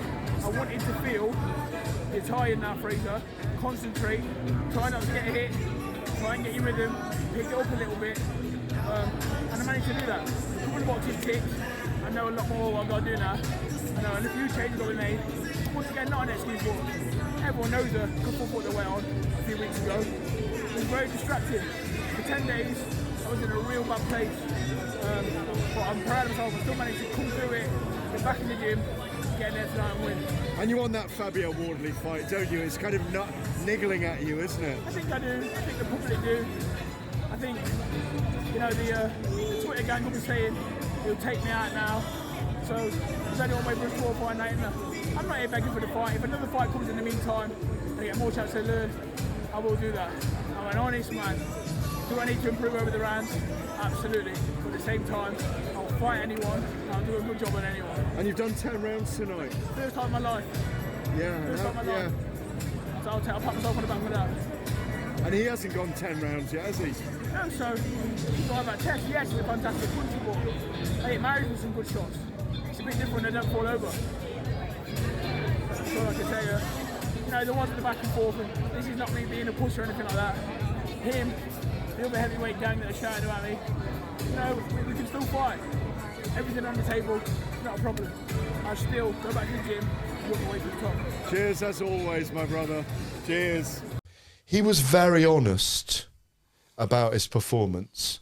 He said, I am what I am. People will criticise that he's got a great chin, he's got good boxing ability. People will criticise his power. Heavyweight boxing is about knockouts and power. You're the biggest guys in the sport. Force is generated by weight and speed. That's why we have more knockouts in heavyweight boxing than anything else. Have you seen the fight? I saw clips and What do you bits and bobs think? of it. I think I sparred Marius Wack, Yeah. and he's a bit older now. Big old durable veteran. He's isn't like a big walking punch bag that will keep coming forward and he'll sap your energy if you're not careful. And he wanted rounds, Frazer Clarke. That's what they wanted under his belt. What's he, 6 or 7 fights in now? 7, yeah. 7. So he's doing what's right for him. And if he felt like he needed rounds to get in there, who are we to judge him? And we want to see the Fabio Wardley fight. I think we will get that down the line. But if you look at it from his perspective, he's got 10 rounds under his belt, and he probably feels like he's in a better position now. And I've looked up to Frazer Clarke. I remember when I was a young kid, 14, 15 years old, I was watching him in the ABAs fight people like Joe Joyce, and it's great to see that he's always give you advice. He's always given me advice, and he's a superb been man. at 3 or 4. It's been at 3 or 4 of my fights, supporting me. So I wish nothing but the best to Frazer Clarke. It's a very brutal, critical business, isn't it? I've known fighters for years and years and years. Yeah, I'm talking Tyson Fury, Ricky Hatton, Amir Khan, Carl Froch, Nazim Hamed, covered all their careers, and I can write 1,000 great pieces about them, but say one thing that sticks in the craw, and they're really upset by it. And we forget. As I get older, I'm more aware of it. You know? I've got a rule, as I said last week on Fight Club, I'll only say and broadcast and write what I'll say to someone's face. It's the right thing to do. Sometimes you fall out with people, but it is a sensitive business, isn't it? I'm just touching on that. I think it's because the hard work that boxers put in every day, grafting every single day, the sacrifices they make, we can take it quite personally when people do throwaway comments like they don't know. It's like the idea of they don't have a clue what it's like or what we have to do. But we have to respect that people have opinions, and we put ourselves out there. It's a sport of opinions. People have to watch. Rightly or wrongly. And consistency over time is what paying counts. public who come and pay and watch us fight, or pay their subscription to watch us fight. You've got to be ready for comments. There's a difference between having an opinion, whether it be negative, whether it be good, and genuine hate. Oh yeah. Fraser's received a lot of genuine hate, which is just not called for. Yeah. You know, he's a heavyweight on his journey. He's got to do what's right for him. He's an Olympic bronze medalist for the UK. And he does a lot he gets in that ring and does a lot which a lot of other people couldn't do. I loved his honesty with me afterwards. Look, I am what I am. Honest. This is it. Yeah. But he's being clever there as well, because he's not putting any undue pressure on himself. Correct. You know. And why should he? No. Well, he shouldn't. He shouldn't. Is he someone you're going to fight down the line? I remember someone asked Fraser in an interview before if he'd fight me. He said, "No, I'd never fight Johnny because why? He's like a role model to me." No, but hang on a minute. You're still rivals. Yeah, we are. If he's got that British or European title, and that's the difference between you getting Gemma Collins on Fantasy Island or whatever, Listen, or Sharon. The way I see it, on Fantasy. If Johnny ever has to fight Frazer Clarke or Fabio Wardley, it means Johnny's in a very, very good position. Yeah. And they're fighting for something very, very... They'll only fight each other for a title. Are you going to fight Fabio Wardley then? If we get Are to you that, good mates? We are good mates. I sparred Fabio He'll be Wardley fighting countless next times. Wednesday, they're sparring. Yeah, we're sparring on Wednesday. So I spar Fabio all the time. And it's hard at the minute because I'm not at that level of that British title yet. I'm lower down. 5 fights away? I don't know how many fights away. It could be 5, it could be 2, it could be 10. Be ready, yeah? I'm ready. I've got to be ready. But I know where I am in my predicament and where I am. I'm probably at area title level. That's where I think I am, moving into 10 rounders. But Frazer Clarke, Fabio Wardley, if I can be among them names one day, then I know I'm in a good place. You've got to fight them. You've got to fight Adelaide, you've got to fight Clarke, you've got to fight Wardley, you've got to fight Italma. You've got to fight these guys. Because if you don't fight them, boxing's failed, in my view. The trouble is... Because I want to see all those fights. You probably can't fight all of them. You Why? might fight... Why? Can't fight every single one. Different trajectories. Like if you look at... You'll probably fight 2 or 3. 5 years have you got left? I could have more than 5 years. I could have 10 years. But if you fight for 10 years, you'll fight all of them. This is what I got into boxing, right? This is the one thing I would never try and... The way I've got to this position now is one fight at a time. That's all I think about, the next fight. Absolutely. That's what I'm doing. You can't do any more than that. I can't do any more. And the picture... When you look beyond that, that's when problems happen. I'm going to fight this guy, fight that guy. Yeah, you have ideas of who you could fight in the future, but all I've got to do is think about my next fight. My next fight, probably an area title or a 10-rounder of some sort of international youth title, something like that. You want to do a 10-rounder, yeah? Yeah, 10-rounder I think is on the cards next. So I'm not in a position where it's just not in my nature to say I'm going to fight this guy, that guy. When the time's right and it's set up and I'm in and it's correct, then we'll do it. I don't like to talk about something happening and then and it never happened. What's your deal with Eddie Hearn?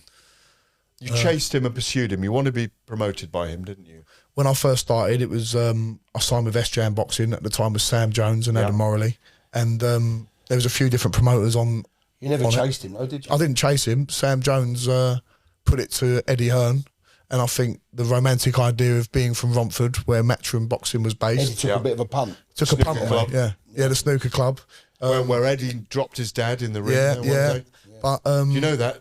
Yeah, He I've beat heard his that dad up story. there, But Matchroom, not like I weren't chasing Matchroom, but they're the guys who we put it to them. Sam Jones put it to them, and they took a punt on me. So I'm grateful for Eddie for doing that, and hopefully it's paid off a little bit with the ticket sales that I do and the prospect that I've become. Do you believe you'll be a world champion? I always believe I'll be a world champion, especially after the chat we had last time. On You've got to believe. Talksport? Yeah, you got to believe.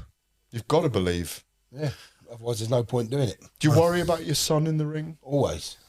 You know, I worry about every boxer in the ring because it's, as Johnny said, I see on a daily basis what the work they put in, like everyone in the gym.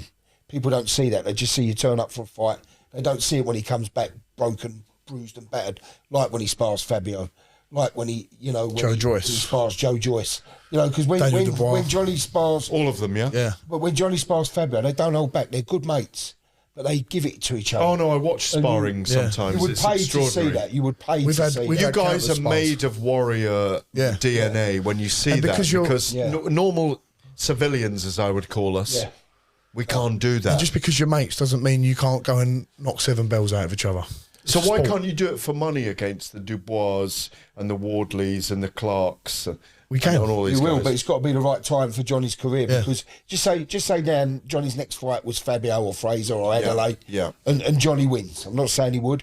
I'm just say Johnny wins. No, say he would. Then every fight after that has got to be at that sort of level. Yeah, exactly. There's no turning back. Well, that's the problem Anthony Joshua faced at one point because no he wasn't turning experienced back. enough. Yeah. You've got to build it up gradually, not like a standstill, but little small steps each time. So when you get to that level, you're there on merit.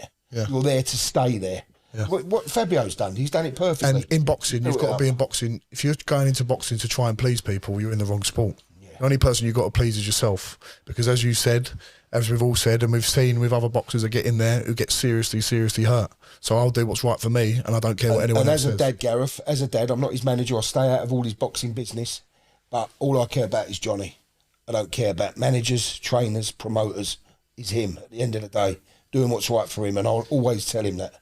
On that point, did you understand Chris Eubank Sr. talking about his son the other day? Yeah, I didn't see all of it, but I can imagine because I saw it. I watched it.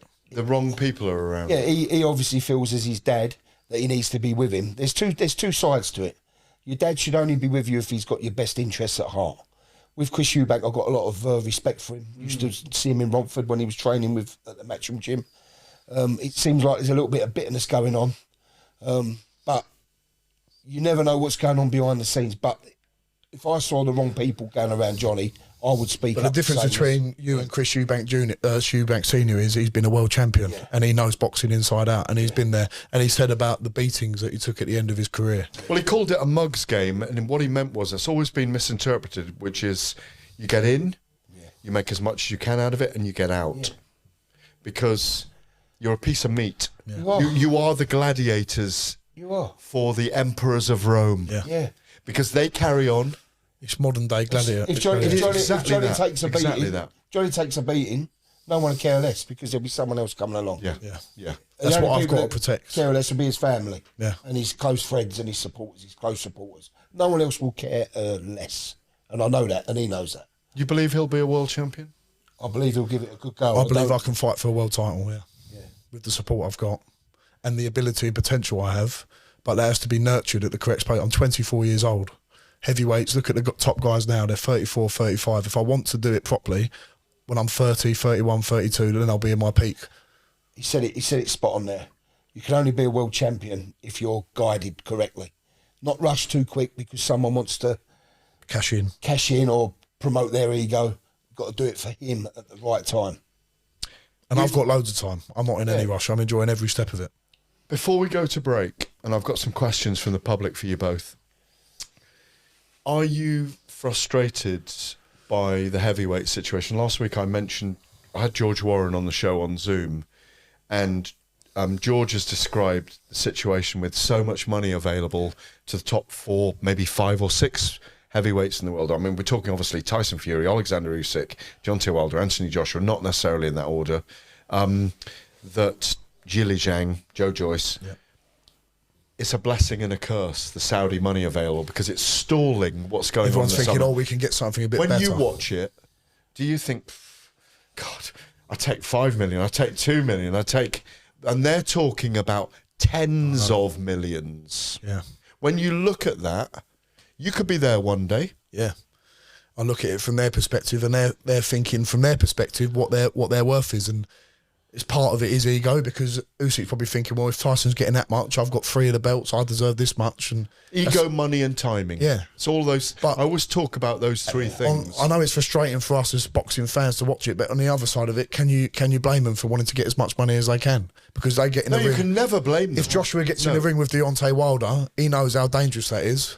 Wilder knows how dangerous it is getting with Joshua. But what happens is in the echo chamber, the prism of social media, no offers have actually been made at the moment, because you can't offer someone 50 million when they've got to have a fight in between. I know, yeah. Because then they're not going to take that fight in between. You said it right. Social media's made it a lot worse. Yeah. Everyone goes on. Or more complex. Giving their penniff and everything else. I agree with Johnny. You can't actually blame the boxers because they think they're worth something. And it's not just boxers, it's promoters, it's networks, managers. It's the promoters and networks. That's what's so fascinating about boxing, though, in many ways. It's not just Usyk and Joshua or Fury and Usyk having an argument. It's all of the Let's people around. At the end of the day, they'd probably all fight each other for nothing. They would. Just to see not who's the stage they're at. Not the stage, but years ago they would have Where done. you can get Gypsy King 10 foot wide embossed on your driveway. Right, straight up. Who's the number 1 heavyweight in the world? Tyson Fury. Hands down. Who's the number 2 then? Deontay Wilder. Wow. Does Deontay Wilder beat Alexander Usyk? I think it'd be tight, but I think he can, yeah. I think he can. Does he get to him? I think he can get to him. I saw what Derek Chisora done to Usyk, and he made him very uncomfortable. So one right hand from Wilder could change the whole thing. Does Anthony Joshua become a world champion again? No reason why he can't. Yeah, he can do it. Would you maybe face him in a ring one day? Maybe. Who knows? Do you relish that? That'd be amazing. That'd be great to see that. I'd love to see that. Yeah, maybe him at the end of his career. What would you do to Usyk? Jimmy Tibbs said it best. You've got to rough him up. You've got to make it hell for him. Chisora I probably won't land a clean shot on him for 6 rounds. It'd be very hard to land a clean shot on him, but I'm good at rugby and I know I can rough someone up, so I can tire him out that way. That's the only way I feel I could do it. Who's your pound for pound number 1 in the world right now? Pound for pound, number 1. I went Shakur Stevenson last week. It's hard. Dimitri Bivol, he's up there. I was with him last week. I like Tyson Fury's phenomenal guy. I like Tyson Fury's argument. He says pound for pound because I can beat anyone up. I'm the best. I'd say Tyson Fury. Yeah, because if you put Tyson Fury in a ring with anyone, he'd probably beat him, wouldn't he? Too big. I know that's how it works. It's a heavyweight show. Yeah. We'll be back after the break with Big John and Johnny. Bosh.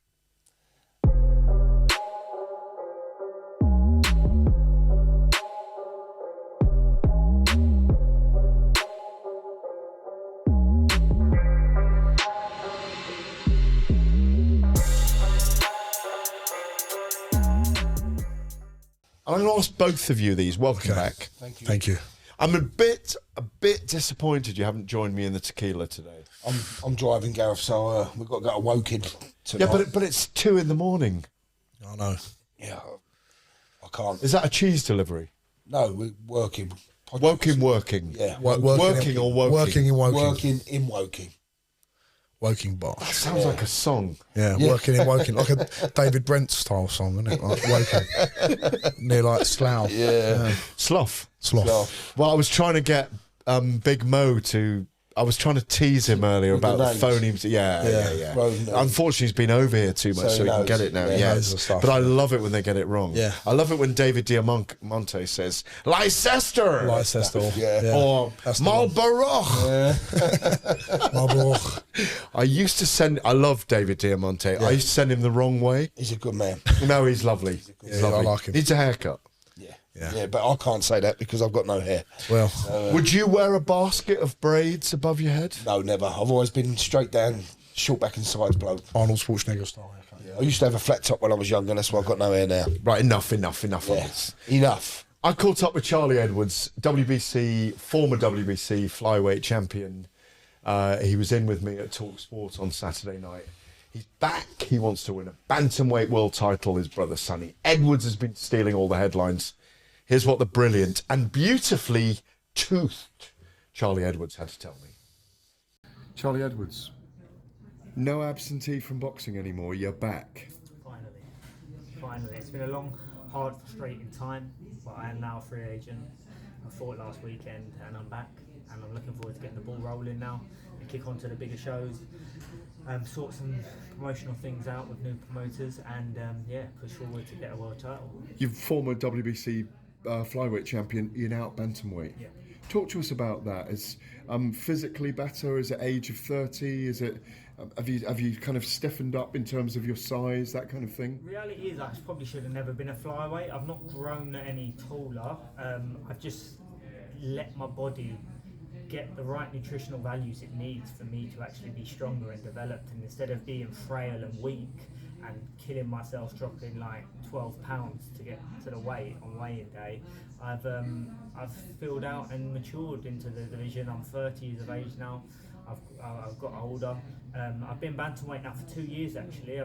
So it's just I've been inactive, but it's done me the world of good, I suppose, because I've been in. Although I haven't been out of the gym, I've been active in the gym. What have you worked on? I haven't had to keep bringing my weight down. What have you worked on? My strength, my legs, my boxing, different boxing style with Joe. I've been with Joe Gallagher for 2 years.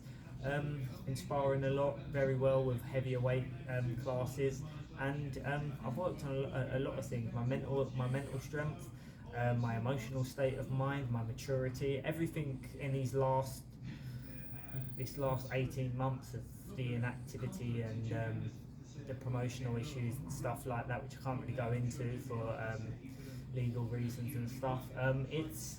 It's been a hard time, but I do believe this time will be when I look back, the making of me. And you have to battle for adversity in life to make you the person you need to be to deliver when the time is right. In the meantime, a certain Sonny Edwards has been stealing all the headlines as world champion.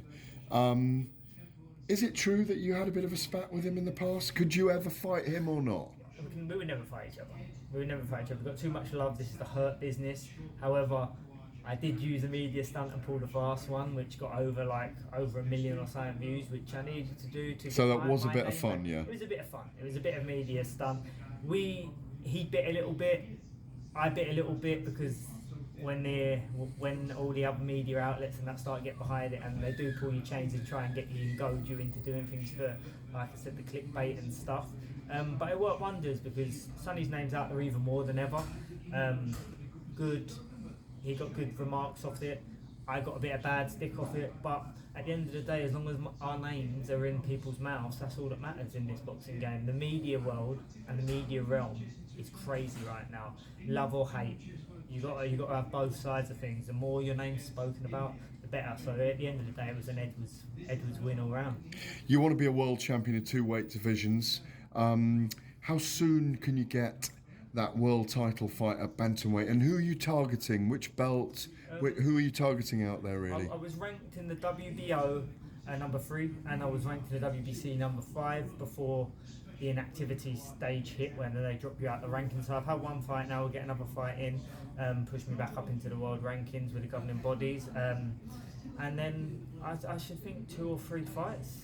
I can be back in there fighting for the mixed. Donair's fighting. Nonito Donair, legend of the sport. Yeah. So much respect for him. And he's got a fight coming up against July. Santiago for the WBC crown. Jason Maloney's just won the WBO, so either one of them I really want to be aiming towards. The Ashes is on at the moment. Britt versus Aussie. Exactly. Richard Riakpor's looking like he's going to be fighting. I don't think he's a bit too big for you. I think he's a little bit, Jaya Pataya from down under, yeah. So I know Jason Maloney is going to have a voluntary, so as long as I get my world ranking back, you never know. Are the promoters knocking on the door? We're having conversations with them, so we're looking now to really push the pressure on and get it sorted. So I'm back on the big stage and the big scene, and it's been a frustrating time because I haven't been a free agent, but I am now. So. Great to see you back anyway, and great to see you. Nice one. Thank Cheers. You. Cheers, mate. 18 months away. He's got out of his promotional deal. Complex situation for him. We love Charlie Edwards, don't we? Yeah, I've met him a couple of times ringside at different shows. I know Sonny Edwards obviously well, fought on his show last week.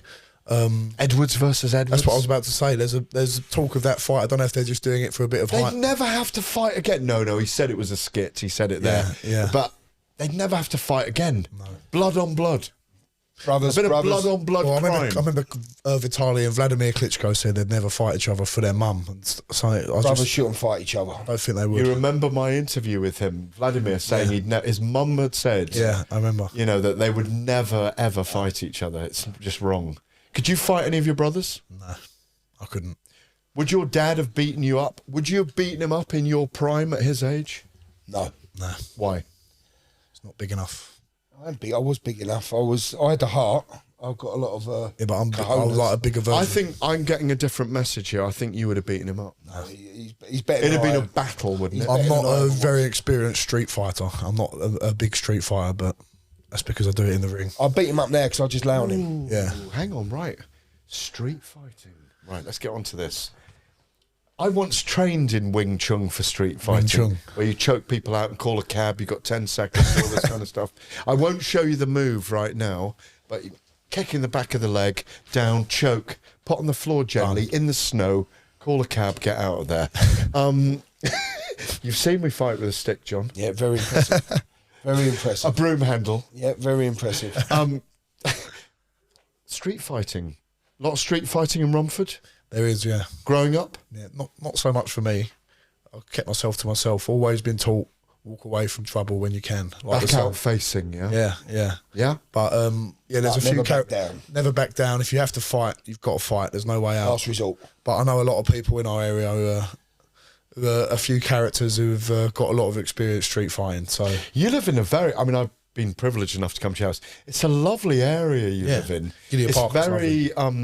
It's very middle class, isn't it? That suburban area of Gideon Romford. Gideon Park's a lovely place. We've got like a few West Ham footballers live around that way, and there's a Bosh vans. The Bosh vans they bring it down. We're just on that edge of we're in Gideon Park, aren't we? But you've got a lovely rich part of Gideon Park. Yeah. We're in a nice part of Gideon Park. We're in Gideon Park, the rich part. But we're not in the. Next time when you come back, we'll take you around the rich part. Exhibition estate. Yeah. It's lovely where all the West Ham footballers live and stuff like that. Yeah. When you were a kid growing up, obviously you played rugby as well. Yeah. We were always taught at Welsh public school when it kicks off, you go for the biggest guy. Yeah. You literally go for the biggest guy. And rugby's a weird thing because you have a scrap and when the whistle blows, you stop. Yeah, exactly. And you have a beer afterwards or you have a drink afterwards and it's left on the field. Yeah. When you go back the next time, it's the same again. You know the guy's going to start it. Well, did you have that in rugby growing up? A few times, yeah. I've met a couple of my mates actually from uni who remembered... it was more. I never really got into full-on fights. It was more like the way you conduct yourself when they're trying to start. Because you win the penalty if you don't retaliate. Yeah, but That's what's weird. I've had a couple of nutters like they'll be playing over Exeter at Ducks Meadow, and they start off, and I'll just say, listen, mate, I'm not here to fight now. The game's going on, but if you want to see me, I'll be in the car park waiting afterwards. And you see them afterwards, and you go shake their hand. They don't want to themselves. Yeah. Ducks Meadow, I played, of course. Ducks Meadow, yeah, you was at Exeter. Yeah, do you remember Ducks Meadow? Yeah. It was lovely rugby Beautiful. down there. You've been Ducks Meadow as well. And I think we chatted about it over the Chinese meal. I don't know if I made the final edit, but I remember all these farmers who were flankers and back row hit you hard late. Yeah. Like they were on day release. Yeah, the farmer boys, everyone thinks all the hard boys are from the cities, but then farmer boys, there's a few nutters there. Then you're playing kind of like Barnstable thirds, but you're in the freshers. And they're all Columpton. Yeah, they're all hard as nails. We were like 18. 6'5". We were like 18, we're 19. 18. They're 30, 35. Yeah. And they want to hurt you. Decent level, like the Saturday League, the Exeter Saturday League. I saw you play against. They're now Nat 2, Nat 1. Funny enough. No, Barnstable, Columpton as well. I can always remember I was a scrum half being hit hard late here. Yeah. It's always when you don't see it, or you're on top of the ruck, and then shoulder bone in your someone's taking ribs. a cheap shot of you. You're over the ruck, you're set, and someone's just smashing you in the ruck, and you can't do anything. That's the one part I couldn't really fathom in rugby. People just have a cheap shot. Is rugby as tough as boxing? In ways, it's tougher. Is in it terms of the really? injuries you can get? I've never had as many injuries as I've had playing rugby. Fingers broken, shoulder broken, feet broken, like little toes and stuff like that. Just the plethora of injuries you can get is a lot worse than boxing. At least boxing, it's man on man. You know what's coming. Rugby, people can come in from any angle, and they're all big lumps as well. Why did you leave rugby to go to boxing? Always was boxing was what I wanted to do. It's always what I wanted to do, and I was playing rugby at the same time as boxing. I was in that fresh first team at university, so all the boys who first get there get put into team 1, team 2, team 3. I worked my way up to that first. Very team. high level rugby players go to Exeter. I remember it. I mean, I played cricket for them as well. And there were first class cricketers, first class rugby players. I was competing every other week. I think with the Scottish under-20 scrum they all half, play international rugby. He was brilliant. And I was all right. He was brilliant. I was out of my depth a little bit, but because I was around these boys who were better than me, it made me better. And I had the attributes to be a decent player, but it made me better just being around. They played rugby all their life. Johnny he'd only started. I played 1 or 2 seasons at sixth form. And he's raw power and strength. A lot of them play for Cornish Pirates now. A lot of them are in the Chiefs side, Yeah. or they've got England caps and stuff like that. So just being around, like if you sparred Anthony Joshua every week, you'd get better, wouldn't you? So it's the same sort of thing. But boxing was always what I wanted to do. And when I was in my second year of uni, I started boxing and playing rugby at the same time. Then I fell into sparring Joe Joyce, and that's where it went. Before I get into the questions from the public that they've kindly sent in today, do you ever think there's going to come a time you're going to have to tell Johnny that it's enough? Yeah, I don't think I will, because he's a clever young man. You know, he's got his head on his shoulders. He's brighter than me. He's got a history degree. He knows what he wants out of life. And I think when the time comes when he thinks, I can't do it anymore, he'll tell me. I really do. 25 now? 24. 24, goodness gracious. Got lots of time if I want it, but I know with sport, if it's rugby, boxing, football, it can all be over in a year. So I'm enjoying every minute. Thanks for your questions. They all came in via Boxing Social. Would Johnny be interested in the Fabio Wardley fight? We touched on this earlier. Fabio, saw him last week actually at the fight, doing a 5k run. First of all, Fabio's my mate, and I know mates don't get in the way of business, but at this stage, I'm not interested in that fight because he's ahead of me. He's 16-0. He's looking at the Frazer Clarkes, the Adelaides, the Dacres. Yeah, I'm not far off that mix, but I also know my place and I know the pecking order. And at the minute, I am where I am, and it's working well that we're sparring each other week in, week out. I've got sparring lined up with him on Wednesday, so we're both in good positions, but at different stages. Big John, is he going to fight him at some point? How do you feel about it? Yeah, I think, listen, I've seen them virtually fight each other hundreds of times in the sparring, so... How do you see it when they do it? Listen, Johnny sometimes gets the better of Fabio, Fabio sometimes gets the better of Johnny, but one thing with Fabio, he's top respect to the man, because... I love Fabio. When fight night comes on... Where did you get those tiny ears from, by the way? You said that before. Him and David Adelaide, they've got the smallest ears of men in the world. When fight night comes on, Fabio turns it on. He performs on the stage. Oh, he loves a scrap. He's something special about And Fabio's dangerous when he's hurt. Yeah. I said to Johnny, and he shouldn't really say this, I said, if you ever did have to fight Fabio, if you hurt him, step back. It's something special with Full Fabio. credit to Fabio, because I wish him all the success in the world. He's always been great for Johnny. He's always been friendly and his with coach him. Rob is such a nice top man people. as well. It's such an unusual thing, isn't it, that you can develop a bond with someone because you're going to work together physically, and you're in the hurt business together, and you're improving each other by sparring, and yet there's a moment where who takes the gold, who gets to the end of the rainbow, and who doesn't. So strange, isn't it? You said it perfectly there, because I've seen that over the last year. They have improved each other. Yeah. Johnny with Joe Joyce. Joe improved Johnny. But Fabio and Johnny have improved together. Yeah. And I've seen that, and that's a real valid point. I sparred him since my debut, just after my debut. I remember we sparred the first time down at Joe Joyce's gym, and it's been about a 2-3 year process. So it's good that there's been times where I feel, I'm improving a bit quicker than Fabio is, and then there's been times Fabio I thought, he's really jumped up a level here. Take yourself back 2,500 years, okay? Imagine that for your freedom, you're fighting. My name is Maximus Decimus Meridius, commander of the armies of the North. Father to a murdered son. Husband to a murdered wife. Yeah. And I will take my vengeance this life or the next. My favourite film ever. Imagine fighting for your freedom against someone you have a bond with. Makes it more entertaining. Imagine that. Yeah. Imagine that. And that you would need to fight them to the death. Spartacus as well. It happened in Spartacus, didn't it? Imagine. The original film. Well, what a world title fight that would be. Imagine one. That's why this sport is extraordinary. Because it does, if you follow the lineage, it goes back in the DNA to the days of embracing oblivion. Well, think about making a decision. Think about Okoli and Billum Smith, who trained together for years and years, and then they've come together and then world produced the title fight. worst world title fight I've ever seen. But still, because it was so mates. extraordinarily weird.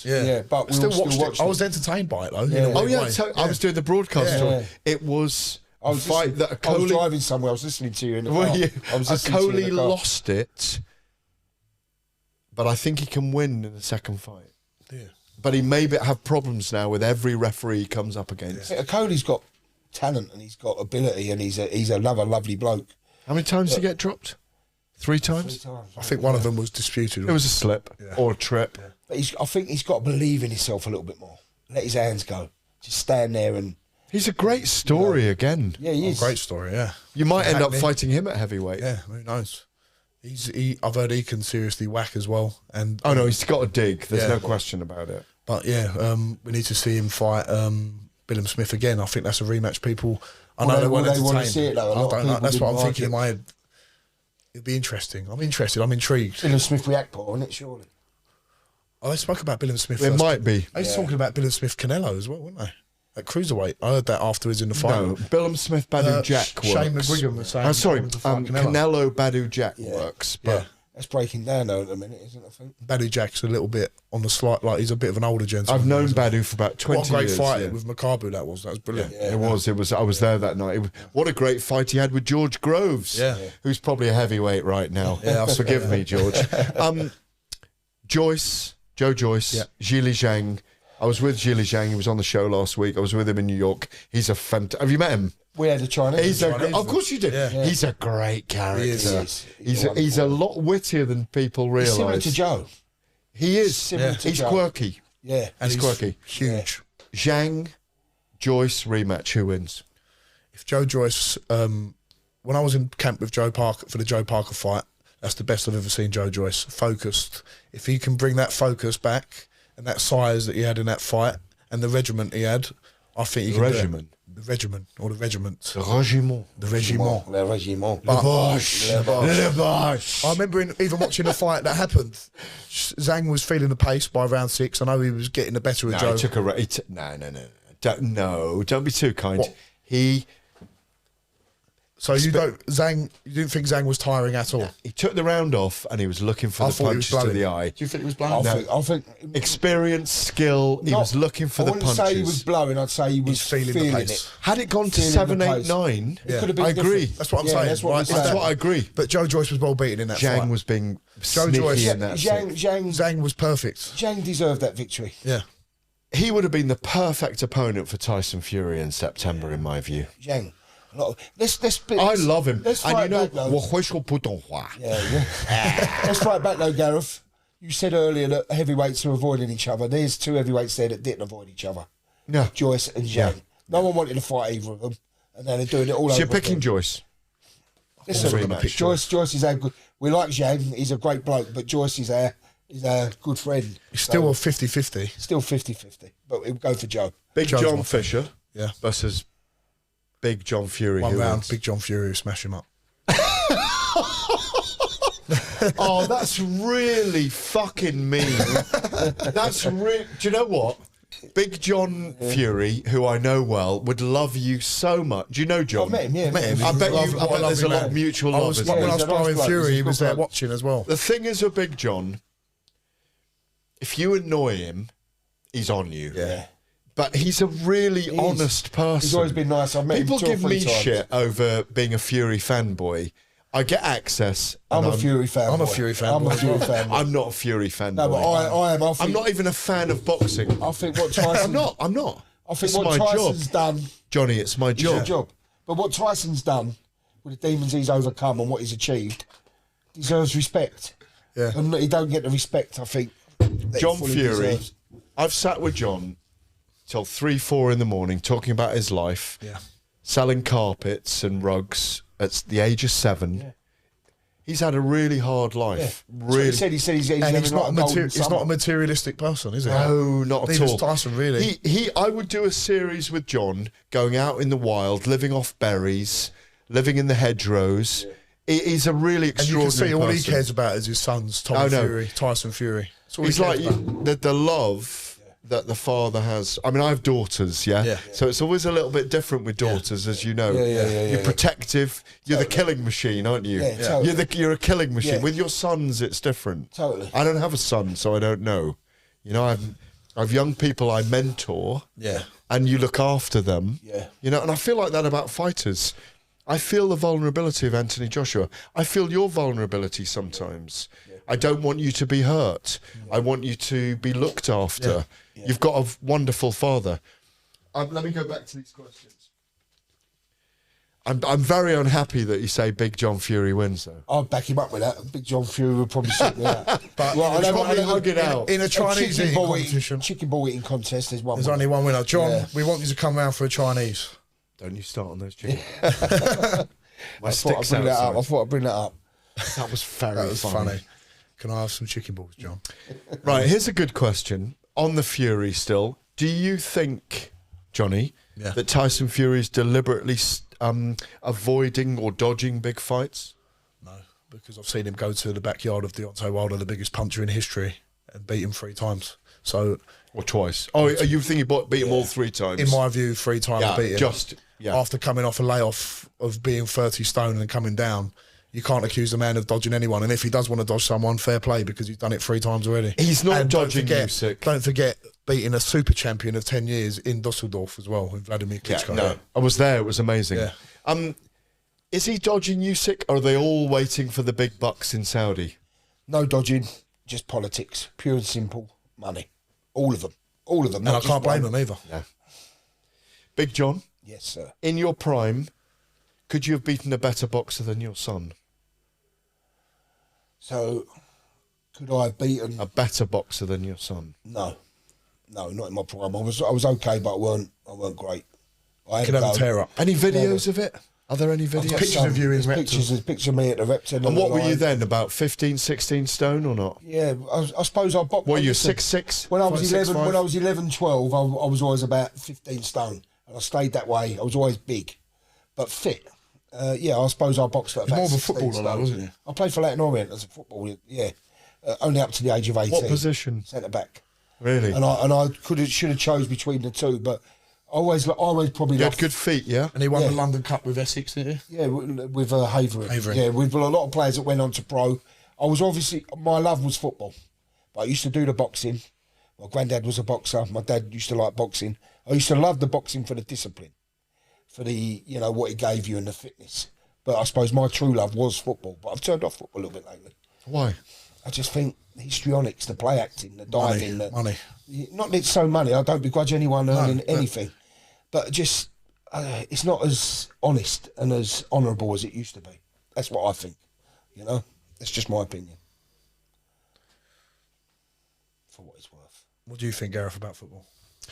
Oh, I think football's amazing. I spoke about it with Adiola Depot last week. I mean, I was an Arsenal correspondent for 4 years at the beginning of the Wenger era, and I became friends with Keown and Dixon and Winterburn and Bowles and Adams and Seaman and Manu Petit and Bergkamp and Ian Wright. Got Ian Wright into Vikings. Do you know what I miss? I miss I didn't grow up in that era, but I like the characters of not. No, only... but they started on a youth trainee scheme when they were earning 50 quid a week and being sent up the floodlights to clean them. Exactly. And it's different, and we belong to a different era where. But you seem to have had a lot more characters, like the Gazzers and the. That's all sport, though, isn't it? Snooker.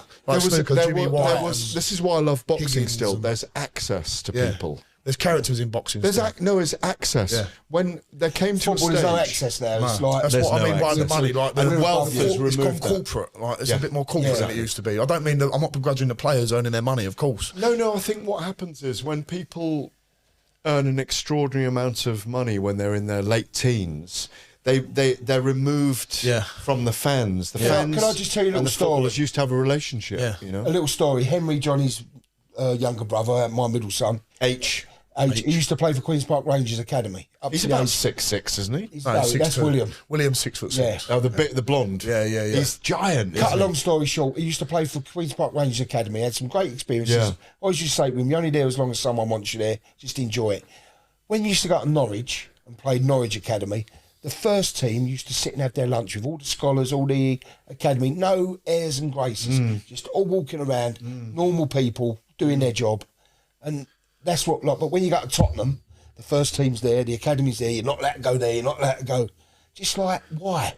You know, it's like, that's It's changed. Yeah. You don't get that in rugby, do you? No, you know, why can't a young player at a football club see what he wants to achieve and become? You know, why are they separated? You know, that's what you got to get to, son. Look, and have the player go, hello, how are you? You getting on all right? I don't get that in football, and it seems to be at the moment what it's a bit like. There's no more honest sport than boxing. No, and you get a boxing club, you'd get any world champion who'd go into any amateur gym and help someone out to skip. You know, there's no Mickey taking, everyone's in it together. Yeah. Totally. And that's just what's turned me off football a little bit, that little bit of snobbery type thing. Yeah. When are you out next? Good question. Good question. We'll find out in the next couple of days. Could be end of July, could be August, September, but don't want to have a big layoff. I want to get back straight in. But he needs to know. You can't keep I being can't. I need to know in the it next could be, 24 could not hours be. whether Is it's that a message to Eddie Hearn then? Eddie's the boss, so I listen to what Eddie wants. And He's brilliant at what he does. Eddie's he's the the best. best promoter in the world, and he's been nothing but good to me and building me correctly. And But as a boxer, you need to know what your plans are. That's why whenever I've spoken to boxers and MMA fighters, when they're in a tournament scenario, when they know they're fighting every 4 months, they love it. Clarity. Absolutely love it. It's like now, it's Johnny, it could be, might not be, could be, then you've got a chance to go to Las Vegas but with then it's Joe. another week's gone, and then You know, then you get only into have 2 3 weeks to sell tickets, and what's the point? You need to know what you're doing, always. And that's the thing, because Johnny's got the chance to go to Vegas with Joe, part of his camp. Final few questions. What's the toughest thing about this life in boxing? You always tell me you're living the dream, so I don't think there is anything. The toughest thing, I love the training. I love every aspect of that. I love it. I love it all. Maybe it's the pressure that you can put on yourself a little bit. I don't really pressure as much as I used to, but you don't want to I'll bring thousands of people to watch. You want the expectations on you to perform because of that. I deal with it a lot better now, but I don't want to let people down. How do you deal with him being a bigger media star or social media star than you? It's a good thing for me. That's why he gets trips to Magaluf out. Yeah, I've got no. Isn't that weird though? It is, but I don't mean it in a lovely way. It never bothers me in the slightest. It's a good thing because if 1% of the people Takes the pressure. I know this. I've seen it in the last few months. He takes the pressure off. It's like having another promoter as well. Yeah. It is. So we go to these nightclub events, and William's there, and you'll be saying the Boshes and This the is one of your Chinese. sons, William. Yeah, but then you'll shout Bull Army, and they'll all be going Bull Army. There's only one Johnny Fisher, so it's all about promoting him at the end of the day. I don't know what it's hard about. I love it. I enjoy it. Yeah, you love the life, don't you? I know that there's parts in boxing, in sparring, or if you're in a fight. I know you like the brutal side of it when you're going to be in a hole and you're going to be like, how the hell am I going to get out of this? But that's part of why you enjoy it because you get out of that hole, you get out of that bit of difficulty and the feeling of elation when you do. That's like you've achieved something, you know. That's better than any drug or any beer you can give me. That feeling of you don't overcoming. drink at all, do you? Why do I need to? I go in a ring and I have to go and fight someone and there's a big chance they can knock me out. I'm trying to knock them out. That's the only buzz I'll ever need. That's the only buzz I'll need in my life. What does Mum think And about Chinese boxing? food as well. Does she honestly? Does Mum ever really worry about him? Yeah, like does she talk to you privately about fight it? weeks, you go, I'm getting really nervous. But I'm fortunate enough, I see Johnny, don't see him train all the time, but I get to go and watch sparring. And I know how hard he's working. And when someone's working hard, you know, you're limiting the chance of, I know anything can happen, I know accidents happen. But as long as he's working hard and he's dedicating himself. And that's what, when it gets to fight week, and I know, because I never cut any corners, I know whatever happens, it's what's meant to be. If I go in there and it all goes wrong, it goes wrong because I couldn't have sacrificed any more than what I've done. I won't go out before the fight, going this place, going out, staying out late in a pub. I won't do that. Not only because myself, the pressure put on myself, but my dad will be like, you shouldn't be doing that, Johnny. You can't go there. You can't do this. Sometimes I get on his nerves. Yeah. It might be like 8 o'clock on a Sunday night and he might be sitting somewhere with his mates. I go, you can't be doing that. Even sitting up the fish and chip shop where I have my grilled fish, like if I'm sitting up there on a Wednesday night and it's half 8, 9 o'clock and it's too late, my mum and dad, they get on my bloody nerves when they say it, but I'll think about it the next day and I'll think it's probably right. I'm probably sitting in there a bit too late. So I know I'm not cutting any corners, so whatever happens, I'm in a good place. You don't have to cut weight. No. There's nothing like heavyweight boxing. And I say this to everybody watching the show, whether you're a boxing fan or not, get yourself to a Johnny Fisher fight. Get yourself to a heavyweight main event, because there is nothing like it in sport. Gentlemen, it's been an absolute pleasure. Gareth, as always, thank you very much. The Gad. The Gad Bosh. Gad Bosh. Gad Bosh. Well, thank you for joining us again on Fight Club this week. Big Mo, Big John, Johnny Fisher. Join us next week. Loads more guests. This is Fight Club. I'm Gareth A. Davies.